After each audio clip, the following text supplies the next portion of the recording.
Should we add more? It's something we've talked a lot about, and we knew we wanted to add more. We know we wanted to change things. We knew that we would find holes that we kind of wanted to fill. That's how Brood War developed.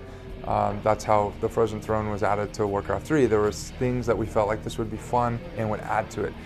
I think where we're at right now with Heart of the Swarm is a spot where we are adding more that actually improves that landscape. But we are at that edge. I don't think there's a lot more room. Where I think the real question comes in is Legacy of the Void. What are we going to do? I mean, it's one of those questions I ask, and that Dustin and I talk about the team as well, is really more better for Legacy of the Void. So we even started with Heart of the Swarm's balance, removing some units to add some. Honestly, the fans and the community pushed back on that and changed it and said, look, these are viable. These are things we like. Don't remove what we like.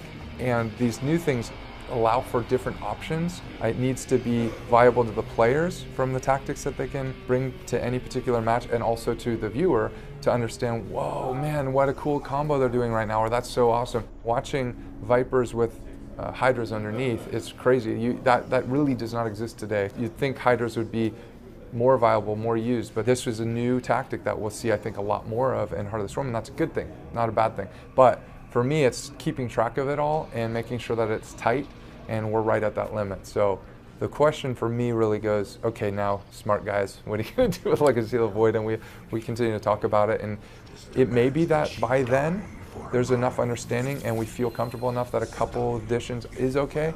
But it may be that we just go in a different direction and add a different mode or do something like that. But I think for Heart of the Swarm, this is lining up to be really nice.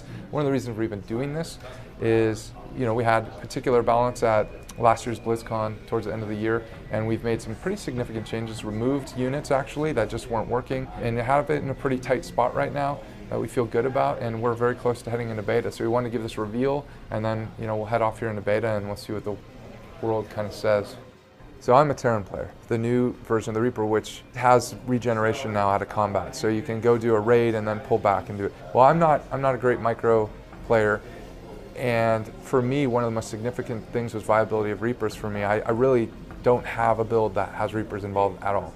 And so I started playing with the new Reaper, and it was really, it's just been in a couple of games, but it's totally changed the landscape of using that. Like, wow, this is actually, I'm able to put pressure in a way that I couldn't before, but just that change, just that tweak to Reaper. So for me, just that is enough. Widowmaker looks really interesting to me. I hate it when I'm being raided. I can't deal with it. If I can put a couple Widowmakers there and in comes whatever race harassment is in, and I've paid a fairly low cost to have some things just immediately decimated, that would be it. I got to tell you also, as a Terran player, watching how effective Viper yank with Abductors to siege tanks scares me a lot. Oracle's cloaking field is crazy. I think it's going to be just insane, some of the stuff that they do and pull off. So, I get geeked up watching the videos as well about what this means and how players will use it. We've set up some things that are our examples of how the community may use it or how we're using it today, but I think the community is going to find some just crazy combos that we're not even imagining right now. Some of the stuff we're trying to do in general, and I recently just put out a blog post on behalf of the team, kind of these things that we're working on. There's pretty big features that are quality of life improvements across the entire game. They're not directed at teaching or helping the lower level player play.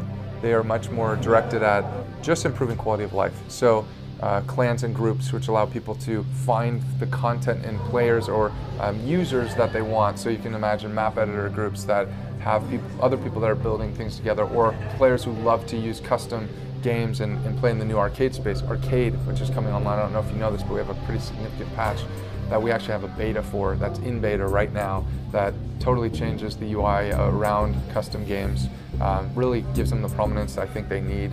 And then there's a number of other things, global play, language packs, replay functionality. One of the coolest ones that we have coming up is called Resume from Replay. So for helping new players, you can get a replay that takes you to a particular timing area, 10 minutes in, played perfectly, resume from that point with another player, and then start just working on what you do from that point, not having to do that. It's also an opportunity to have basically training replays that a coach could give to a player or whatever.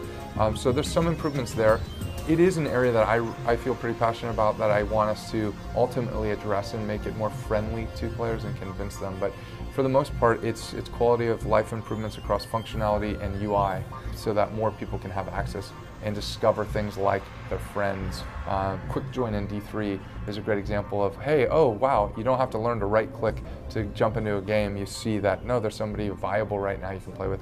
Those sorts of things are going to be vastly improved with Heart of the Swarm.